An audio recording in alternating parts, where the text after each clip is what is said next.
자, 이제 형사법 총평을 좀 하도록 하겠습니다. 총평은 아까 했고요. 형사법 총평은 그거 오전에 아까 잠깐 타이밍 했죠. 형사법 총평은 뭐라 했더라 내가 평상시는 한 중에서 중상인데 개정 조문하고 최신 판례 준비 안 하신 분들 좀 힘들었어요. 80에서 85 정도면 붙을 것이다. 80에 좀 더 가깝지 않을까라고 예상한다고 했으니까요. 총평 한번 보시고요. 이제 해설 특강부터 이어서 하도록 하겠습니다. 자, 1번 하기 전에요. 아까도 잠깐 설명드렸지만 너무 좋아요. 5번 문제 보세요. 5번 문제. 지금 카페도 난리가 났던데요. 보니까 제가 잘 찍는다고 진짜 5번 문제는 너무 진짜 행복합니다. 이건 진짜. 자, 보세요. 5번. 검사와 사법경찰관의 상호 협력과 일반적 수사 준칙에 관한 규정에 관한 설명으로 가장 적절하지 않은 거 나온다고 했잖아요. 제가 왜 안 나옵니까? 이 중에서 제일 중요한 거는 요거 피해자 신문 관련된 쟁점, 그다음 조사 몇 시간 하느냐, 이거 너무 중요하고 앞으로도 여러 문제 나온다고 해서 아마 이 기본 강의 학생들도 다 맞췄을걸요. 이거 제 수업 듣고 이거 틀렸으면 제가 가만두지 않겠습니다. 제가 이거 단톡방으로 시험 전날 일부러 제가 아끼고 있다가 진짜 시험 바로 전날 이거 남겨놓고 해설까지 해드렸잖아요. 제가 이거 딱 맞추라고. 근데 그게 나왔는데 5번 틀렸으면 진짜 이거 막 화날 것 같은데. 어쨌든 하여튼 보겠습니다. 5번. 검사와 사법경찰관은 특별한 사정이 없으면 총 조사 시간 중 총 조사 시간이 12시간이죠. 식사 시간, 휴식 시간, 조서 열람 시간 등을 제한 실 조사 시간은 12시간 초과하지 않도록 해요. 12시간이고 아니고 몇 시간이에요? 8시간이죠. 정답 몇 번? 1번. 이거 여러 번 연습했잖아요. 제가 문제들 수도 없이 만들어드리고 2번도 휴식 시간 2시간마다 몇 분 줘라? 10분. 5. 자, 3번도 별표고 뭐 맨날 얘기하죠. 출석 요구할 때 누구에게도 협의를 해라. 변호인에게도 협의해라. 변호인도 나와야 되니까 변호인의 조력권 차원에서 하라는 얘기고. 4번. 검사 또는 사법경찰관 임의동행 요구하는 경우 상대방에게 동행 거부할 수 있다는 거 알려줘라. 맞죠? 정답 몇 번? 1번. 한 문제 주웠습니다. 한 문제 아예 나온다고 해서 주었고요. 이거 만약에 다른 학생들 제 거 혹시 갈아탈까 해서 보신 분에서 본인 이거 틀렸으면 바로 갈아타세요. 그 선생님 믿지 마세요. 저 진짜 모 학원에서 수사준칙 안 나온다고 진짜 그 선생 사과해야 돼요. 진짜 내가 누구라고 말을 안 하겠지만 애들이 김대한 선생님은 나온다고 하는데 어떻게 해요? 안 나와. 안 나오게 진짜 쌍욕하고 싶은데 안 나오게 뭐가 안 나와요? 나오잖아요. 나오니까 나옵니다. 왜 안 나온다고 생각하는지 이해가 안 가는데 제가 범위를 잘라서 답도 딱 알려드리는 거 나왔죠. 그대로 나왔고 이거 만약에 이거 틀렸으면 그 강의 듣지 마세요. 이거 5번 문제 틀렸으면 듣지 마세요. 자, 그 다음 또 하나 거저 주는 문제가 또 나왔잖아요. 몇 번이냐. 개정조문에서 뭐가 나왔느냐. 개정조문에서 또 하나 더 있는데 어디 갔냐. 5번 말고 8번 문제 보세요. 8번 문제. 수사 절차에 대한 설명으로 적절하지 않은 것은 이번에 개정된 그러니까 수사 준칙 규정하고 그다음에 형사소송법에서 개정된 것은 무조건 봐야 된다라고 제가 설명을 드렸죠. 이것도 답지문까지 제가 아예 책을 아까도 설명드렸지만 답지문까지 여기 50번 문제에다가 51번 중에 9번에 답을 적어놨어요. 똑같이 속였어요. 똑같이 속였고 이건 심지어 지금 이게 21년판이거든요. 21년판 말고 20년판에서도 찍어놨어요. 20년판에서도 그때 똑같은 문제. 이게 왜냐면 이것도 바꾼 거거든. 이것도 개정되면서 처음에 아니 60일 아니었는데 90일로 바꾼 거예요. 막판에 수정 의결한 사안이어서 이거 엄청 중요하다라고 그때 설명을 드렸던 겁니다. 이거. 자, 수사절차 설명으로 옳지 않은 것은 1번 사법경찰관이 검찰 송치 결정한 경우 그 내용을 고소인 고발인 피해자 법정대리인에게 법정대리인과 피의자가 통지하라는 통지 의무 있고 5. 2번도 중요하죠. 사법경찰관이 범죄 수사할 때 범죄 혐의 인정되는 경우는 지체 없이 검사에게 송치하고 검사는 송치 사건에 대해서 공소제기 여부 결정, 공소유지 이거 맨날 하는 거죠. 보완수사 요구할 수 있다. 뭐 재수사 요구라고 쓰면 틀리죠. 그거는 해경에서 그대로 답 나왔죠. 요거 연습했던 거고. 자, 특별히 직접 보완수사 보완수사 요구하는 게 원칙이지 직접 보완수사 할 수 있다 없다? 없다. 원칙은 보완수사 요구하는 겁니다. 자, 직접 특별한 경우를 제외하고는 직접 보완 수사할 수 없다. 맞고 예외적인 경우에 한해서만 할 수 있다. 맞는 지문. 3번. 자, 이것도 맨날 하는 거죠. 현저한 수사권 남용이 의심되는 경우 자, 197조 3 절차에 따라서 사법경찰관으로 하여금 사건 기록 등본 송부받은 검사는 필요하다 인정할 때는 시정조치 요구할 수 있고 시정조치 이행하지 않을 때 이때 뭐 하는 거예요? 송치 요구. 송치 요구 사유가 요때하고 저때도 할 수 있죠. 수사경합 시도 송치 요구할 수 있는 거 아시죠? 맞는 지문. 4번 얼마나 신납니까? 이 제 문제를 읽어드릴게요. 제 문제로 9번. 사법경찰관은 3의 경우에는 그 이유를 명시한 서면과 함께 관계서류와 증거물을 지체 없이 검사에게 송부한다. 이 경우 검사는 송부받은 날로부터 60일 이내 사법경찰관에게 반환해야 된다. 시험 문제 읽은 게 아니고 제 책 읽은 거예요. 제 책. 딱 제 책 읽은 거예요. 내가 접어왔어요. 이거 엄청 중요해서 나올 것 같더라고요. 60일로 속여서 나올 것 같아서 냈습니다. 진짜 갓대한 맞죠? 이 정도면. 믿으시고 들으세요. 제가 절대로 이런 거 여러분 시험에 뭐 제 강의 듣고 교재 사고 뭐 한다고 해서 비용이 들긴 드는데 절대 돈 아깝지 않게 실제 시험에서 보답할 테니까 꼭 들으세요. 꼭 들으세요. 꼭 들으시기 바랍니다.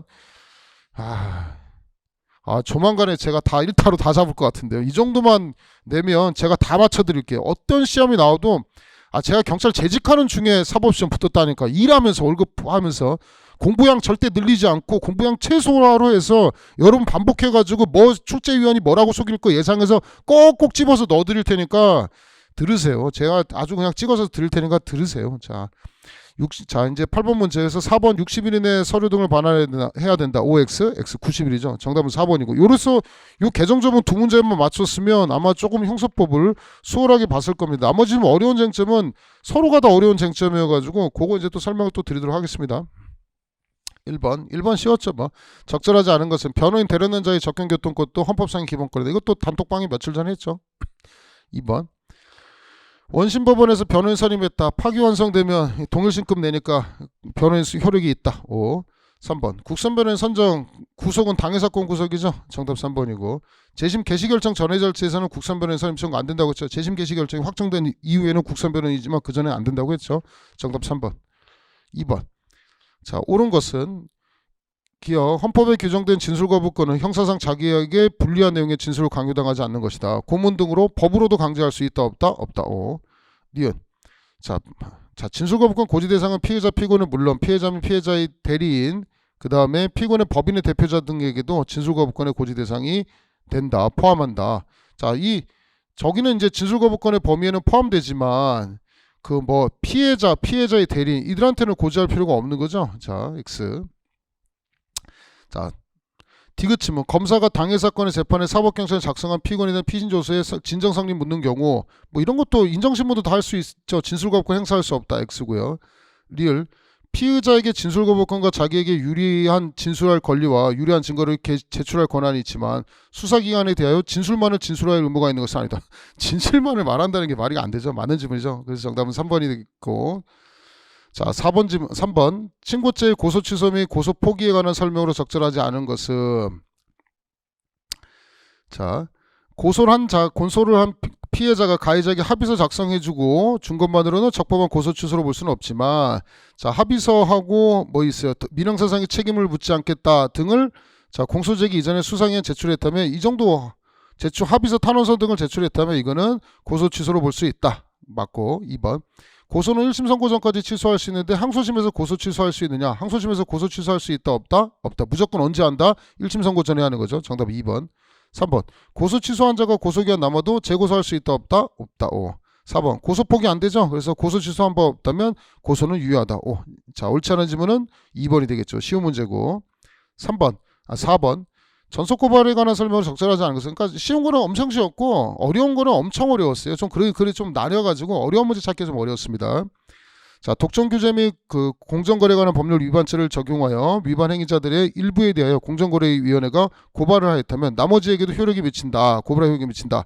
이거는 4번은 저거죠. 우리 고소 불가분의 원칙이 고발 불가분이나 아니면 반의사 불벌죄 적용되느냐의 쟁점인데 적용된다 적용되지 않는다 적용되지 않는다. 효력이 미친다고 했으니까 X고요.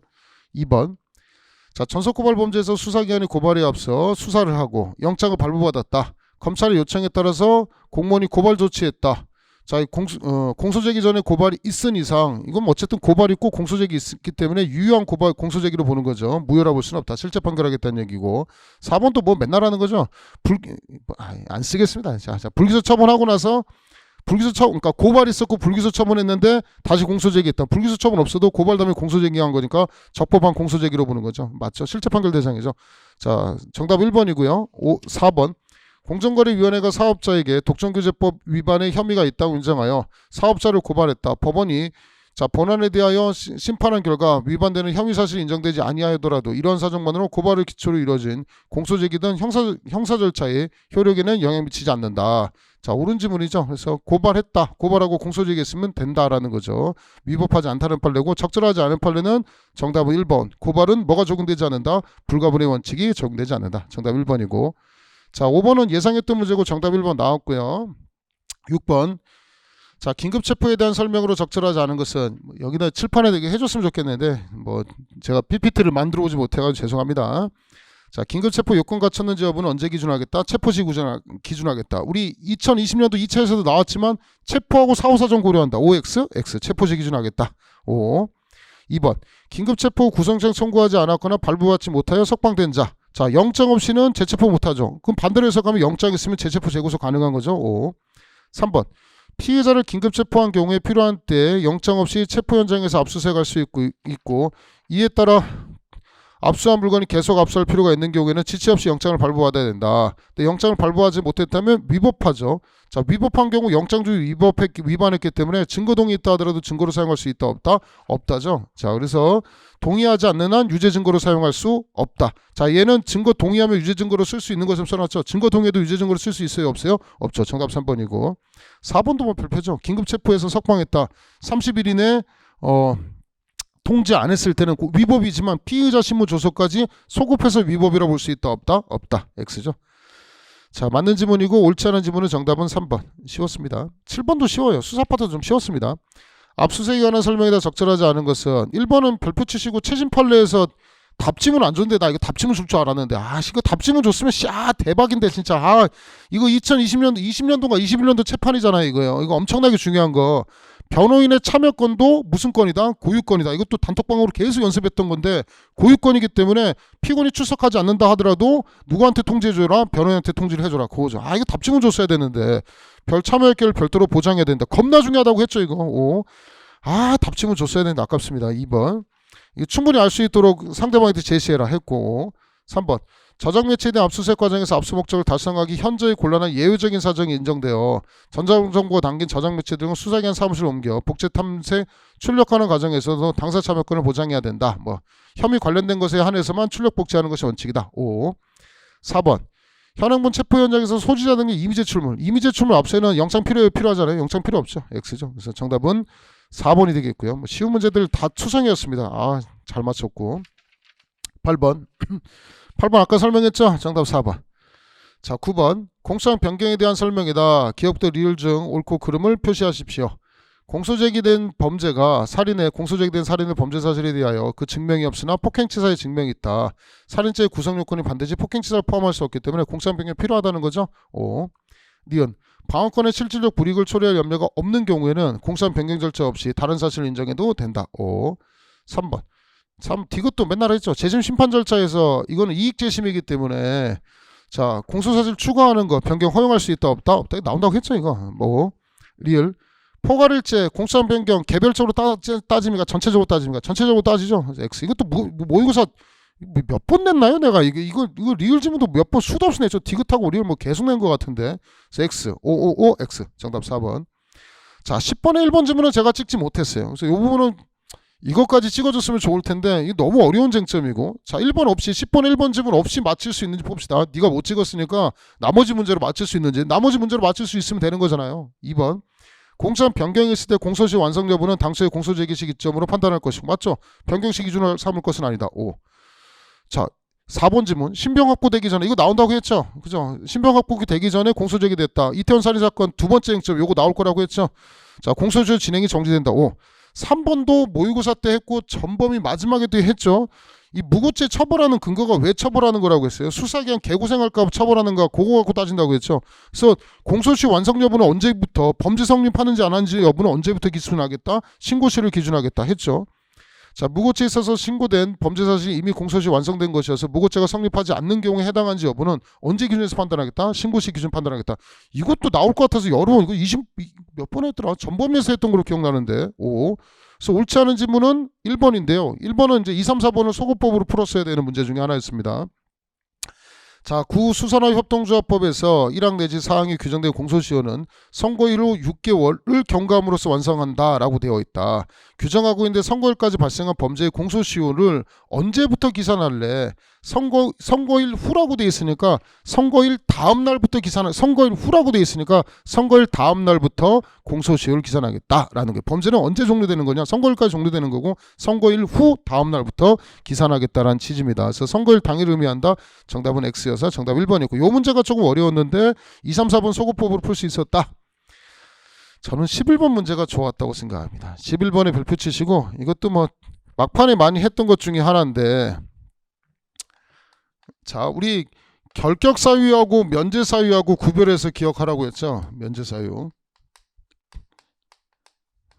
그래서 한복 지비 자선하면 뭐가 절인다고 했어요? 오금이 절인다고 했죠. 면제사유는 뭐 기구한 병장을 언제 해치워라, 오후에 해치워라, 뭐 이렇게 해서 배웠던 건데, 자, 일단 복권이 나왔습니다.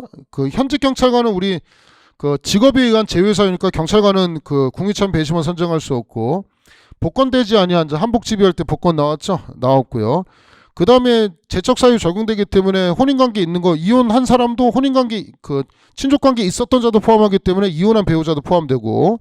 자, 정답은 4번이죠. 실형, 금고 이상의 실형 선고된 거 맞고 5년이 경과되지 아니한 자예요. 그래서 보시면 5년이 경과된 자는 얘는 뭐가 될 수 있어요? 5년이 경과되지 않은 자만 결격자지 5년이 경과된 자는 결격사유에 해당하지 않습니다. 그래서 배심원 선정할 수 있는 사람은 정답은 4번. 이게 좀 어려웠는데, 그러니까 단순하게 앞자만 외우는 것이 아니고 정확하게 그 내용까지, 한복 지비 자선하며 오금을 절인다. 금고 이상 실형받고 5년을 경과하지 아니한 자. 딱 떨어지죠. 5년 경과한 자는 거꾸로 써있죠. 그럼 정답 몇 번이요? 4번이 될 수 있는 거죠. 정답은 4번. 자, 12번 형사 절차상 피해자의 권리에 관한 설명 적절하지 않은 것은 1번 소송 계속 중인 사건의 피해자는 열람 등사할 수 있다. 5. 신청할 수 있다. 5. 2번 소송 계속 중인 사건의 피해자의 소송 기록 열람 등사에 대해서 지방법 판사가 사용 목적을 제한하여 등사를 허가했다. 자, 불복할 수 있다. 없다? 없다. 정답 2번. 이건 뭐 맨날 나오는 거죠. 3번 자, 법원은 범죄로 인한 피해자를 증인신문하는 경우 연령, 심신의 상태, 그 밖의 사정을 고려하여 증인이 현저하게 불안 또는 긴장을 느낄 우려가 있다 인정할 때는 직권 또는 신청에 따라 동석하게 할 수 있다. 실강에 동석할 수 있다. 근데 여기서 또 13세 미만 장애인 같은 경우는 부득이한 사유가 없나 동석하게 해야 된다. 또 맨날 하는 거죠. 4번 자, 법원에서 비디오 등 중계장치에 의한 중계시설을 통해 범죄 피해자를 증인신문할 때 중계장치를 통하여 증인으로 피고인을 대면하게 하거나 피고인이 증인을 대면하는 것이 증인보호 위하에 상당하지 않다고 인정할 때는 재판장은 검사 변호의 의견을 들어 증인 또는 피고인 상대방을 영상으로 인식할 수 있는 장치에 작동을 중지시킬 수 있다. 이건 좀 뭐 어려운 쟁점인데 뭐 이런 조문이 있다 기억하시면 되고요. 정답은 2번 10점. 불복할 수 있다. 없다? 없다. 정답 2번. 자, 13번 적절하지 않은 것은 1번 또 1월 14일 날 최신 판례에서 했던 거죠. 핵심 증인 요거는 이제 앞으로 답지문 나올 거예요. 분명히 이번에 21년도 1차에 답지문까지는 안 냈어요. 아마 제가 생각할 때 이걸 한번 답지문 내면 학생들이 많이 괴로울까 봐 제가 생각할 땐 출제위원이 지금 예상되기로는, 진짜 제 생각은 이래요. 진짜 솔직하게 출제자가 뭐 저와 비슷한 성향이라 생각하는데 아마 저 문제 그 7번에 우리 변호인 참여권 통지해 주는 거 그것도 최신 판례고, 그 다음에 어디 있어요? 13번에 그 핵심 증인에 대한 거 이것도 아마 제가 출제위원 들어갔으면 8번에 7번에 1번 지문 답 걸었을 거고요. 제가 만약 출제위원 들어갔으면 13번에 1번 지문에 답 지문 걸었을 거예요. 근데 양심이 있었는지 최신 판례 답 지문 걸기가 좀 부담스러웠을 거예요. 그래서 최신 판례 이외의 것을 답이 되도록 냈는데, 이런 거 답지문 걸어줬으면 진짜 제가 가서 밥 사야 될 텐데 진짜. 어쨌든 답지문 안 걸었지만 알아야지만 풀 수 있는 문제입니다. 자, 핵심 증인은 좀 달리 본다 그랬죠. 앞으로 계속 나올 겁니다. 이거 불출석한 핵심 증인에 대해 소재 탐지나 구인창 발부 없이 증인 채택 취소하는 것은 재량권을 벗어난 거죠. 맞는 지문이고 나올 거라고 했고, 2번은 공범이 공동피고인은 피고인 지위에 있기 때문에 절차를 분리하면 증인될 수 있다. 5. 3번 너무 쉬운 거졌죠. 재심 청구할 예정이라 하더라도 증언권이 있다. 없다? 없다. 정답 3번. 자, 4번 재판 과정에서 증인 소환장을 송달받은 적도 없고 법원이 출석하지도 아니한 공소회의는 구인하여달라는 검사의 신청 기각한 것은 정당하다. 이 송달받은 것도 없고 출석하지도 않았는데 이거 구인한 거 이상하죠? 정당하다. 5. 자, 정답 3번이고요. 14번 서류 등의 열람등사 제도에 관한 설명이다. 적절하지 않은 것은 1번 검사 사법경찰 관리와 그 밖의 직무상 수사에 관계 있는 자는 수사와 관련하여 작성하거나 취득한 서류 또는 물건에 빠짐없이 작성해라. 맞죠? 자, 검사는 피해자 및 증인보호 필요성이 있는 경우를 제외하고는 목록에 대해서 열람등사 거부할 수 없다.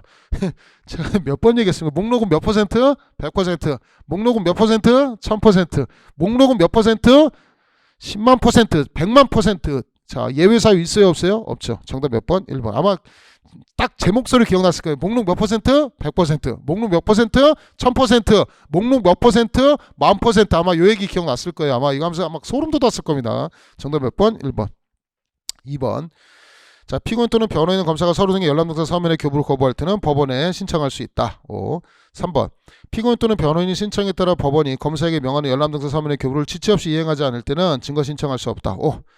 4번. 검사는 피고인 또는 변호인이 공판기일 또는 공판준비 절차에서 현장부재, 심신상실, 심신미약의 법률상 사실상 주장한 때는 피고인 또는 변호인에게 피고인 또는 변호인이 증거로 신청할 서류 등 열람등사 서면의 교부를 요구할 수 있고 피고인 또는 변호인이 그 요구를 거부할 때는 검사는 법원에 서류 등 열람등사 서면의 교부를 허용할 것을 신청할 수 있다. 5.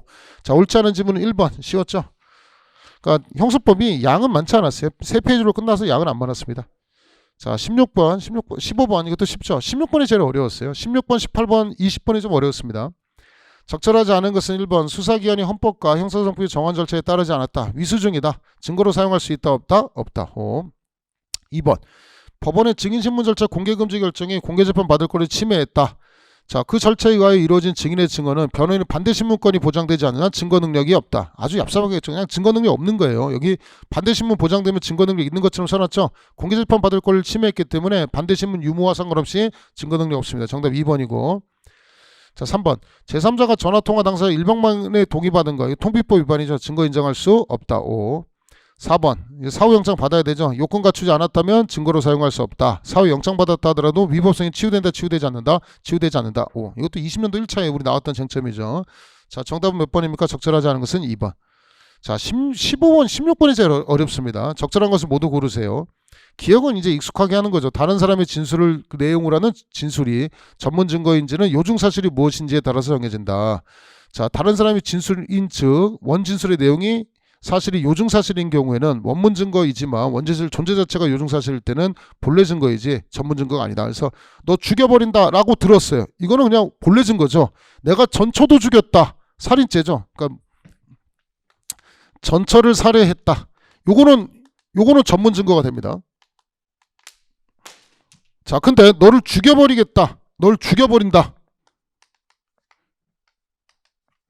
죽여버린다는 것은 이거 자체가 내가 들었다는 체험한 것 자체이기 때문에 이건 뭐가 되는 겁니까? 원본 증거, 본래 증거 되는 거죠. 따라서 살인죄를 증명하느냐 또는 협박을 증명하느냐 요중 사실이 뭐냐에 따라서 원본 증거도 될 수 있고 전문 증거 될 수 있다. 기억 맞는 지문이고. 자, 니은이 그 최순실 박근혜 대통령 판례인데 이게 좀 어려웠습니다.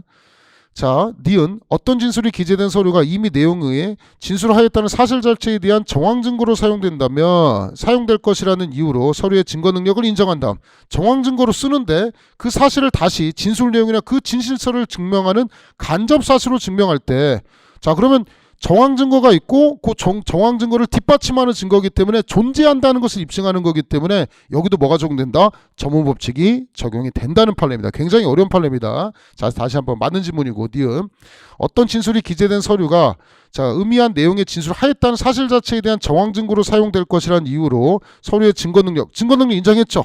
정황 증거에 대한 증거 능력을 인정하고 그것을 뒷받침하는 거기 때문에 뒷받침하는 것에 대한 신뢰성이 문제되기 때문에 이 뒷받침하는 증거도 뭐가 적용된다? 전문법칙이 적용된다. 전문 증거에 해당한다. 맞는 지문이고요. 이게 어려웠고요.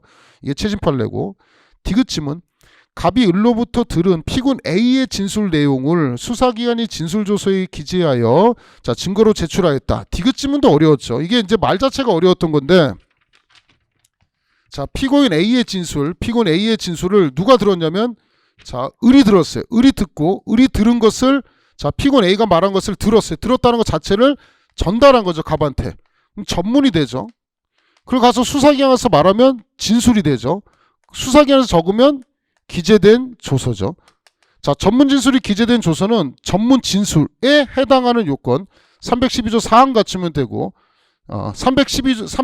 자, 피고인에 대한 전문 진술이니까 316조 1항에 대한 요건을 갖추고 기재된 조서에 대한 요건 312조 4항의 요건을 갖추면 됩니다. 그래서 여기 좀 어려웠습니다. 말 자체가 갑이 을로부터 들은 피고인 A의 진술 내용을 수사기관 가서 진술조서에 기재하여 증거로 제출했다. 피고인 A가 한 말을 누가 들은 겁니까? 을이 들은 거죠. 본인이 체험한 것을 전달한 겁니다. 전달했죠. 체험한 것을 전달했기 때문에 얘는 전문이 되는 거고, 수사기관 가서 말하면 진술을 기재한 조서, 전문 진술에 해당하는 요건 316조 1항, 그 다음 기재된 조서 312조 2항 두 가지 요건을 갖추면 증거로 사용할 수 있는데 증거 동의만 가능하다고 했기 때문에 디귿이 틀린 지문이고, 자, 리을 지문 풀 수 있으면 그 17번 문제도 자동으로 풀 수 있습니다. 312조부터 316조 규정에 따라 증거로 할 수 없는 서류나 진술이라 하더라도 공판준비 또는 공판기일에서 피고인 또는 피고인 아닌 자의 진술의 증명력을 다투기 위한 증거로는 사용할 수 있다. 그러니까 우리 사గిం작성 피신조서 내용 부인에도 성립의 진정이 없는 경우에도 유죄 증거는 안 되지만 뭐로는 사용할 수 있다? 탄핵 증거로는 사용할 수 있다. 탄핵 증거로 사용할 수 있다는 거죠. 그래서 맞는 질문은 기억, 니은, 리을, 정답은 3번 3개가 되겠습니다. 이게 제일 어려웠던 문제로 보입니다. 17번.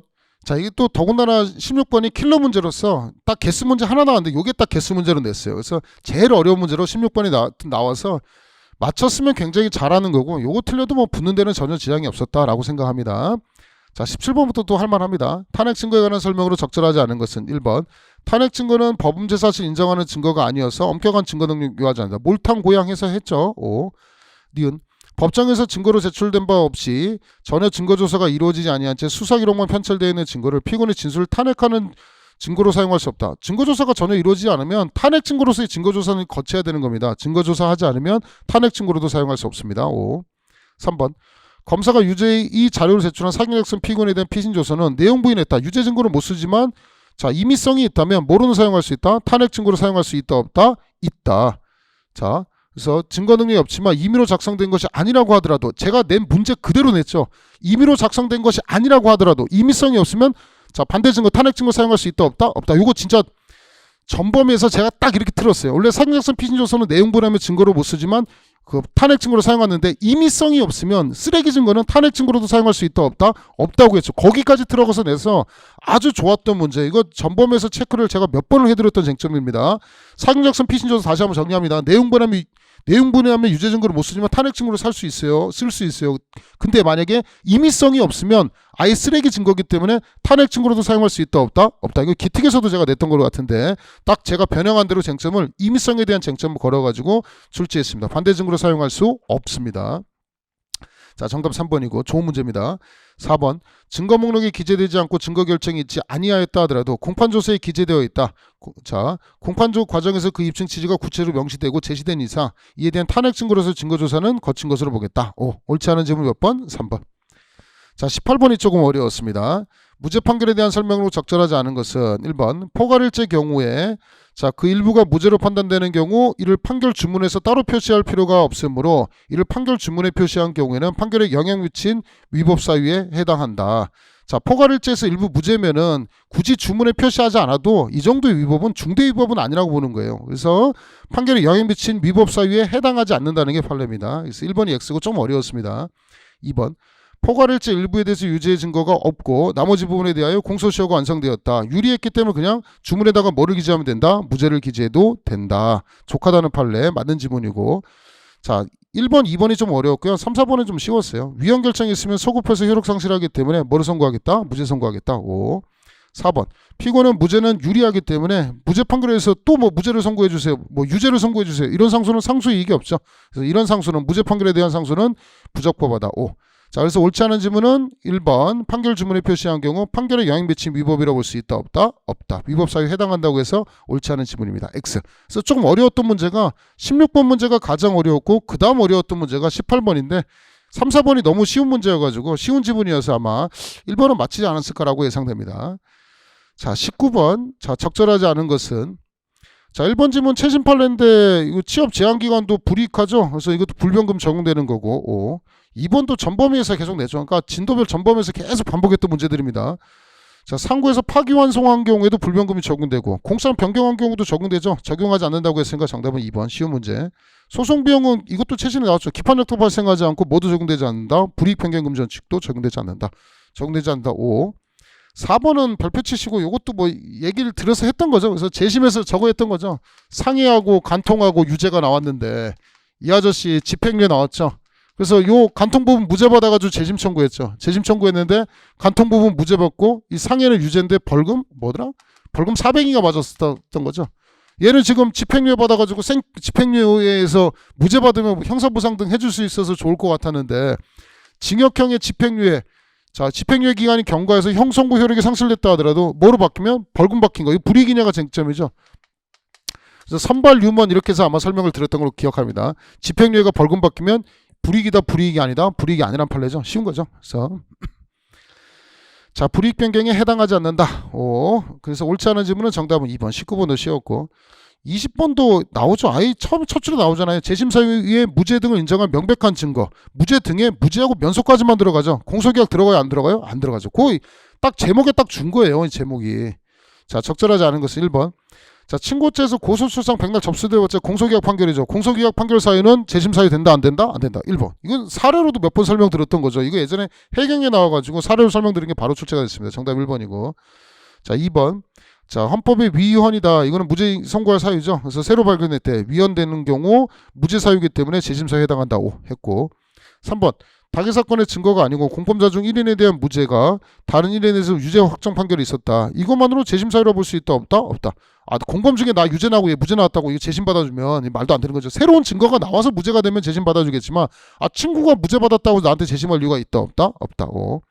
4번은 20년도 법원지계에 나왔던 문제인데 뭐 조세의 부가처분은 취소하는 행정판결이 확정되고 부가처분 효력이 소급화 효력이 이뤘다. 똑같은 거예요. 위헌결정에서 소급해서 효력을 잃으면 무죄판결 사유잖아요. 그러니까 처벌받지 않아야 되는 거기 때문에 무죄판결 사유에 해당하기 때문에 뭐에 해당한다? 재심사유에 해당한다. 5. 자 옳지 않은 질문은 공소기각 판결 사유에 해당하는 거. 정답은 1번이 재심사유에 해당하지 않습니다. 정답은 1번이고요. 자 요 정도 해서 문제는 다 풀어드렸고 난이도는 아까 설명드린 것처럼 80에서 85 정도면 붙을 수 있는 시험이었다. 근데 개정 조문을 여러분이 준비를 안 했다면 그 10점을 거저먹지 않았다면 굉장히 어려웠을 것이다 라는 생각이 들고 가장 최상의 문제는 뭐 16번 문제가 만점 방지용 문제고 18번이 조금 어려운 정도고 나머지는 뭐 그냥 그럭저럭 보지 않았을까 생각합니다. 그 시간도 많이 걸릴 정도의 쟁점이 아니어서 평상시 치면은 제 생각에는 한 85 정도가 원래는 이 정도 나면 85는 맞아야지 합격권인데 합격생들이 많이 빠져나갔고 그다음 채용도 많았고 코로나의 영향 등을 고려했을 때 형사법에 한해서는 한 80점 정도 맞으면 붙는데 전혀 지장이 없었을 거라고 예상됩니다. 이렇게 보시고요. 점수 되시는 분들은 빨리 운동하셔야 돼요. 하루라도 늦으시면 안 됩니다. 하루라도 늦으시면 결국 이거 이번에 생각보다 커트라인이 많이 낮을 거라고 예상되거든요. 그러니까 미리미리 준비하셔가지고 빨리 최종 합격까지 거머쥐기 바랍니다. 자, 어쨌든 시험 보시나 고생하셨고요. 채점하시는 대로 채점 해보시고 다시 또 피곤하신 분은 하루 주무시고 내일부터 또 다시 체력까지 열심히 달렸으면 좋겠습니다. 고생하셨고요. 모두 합격하기를 간절히 바랍니다. 고생하셨습니다.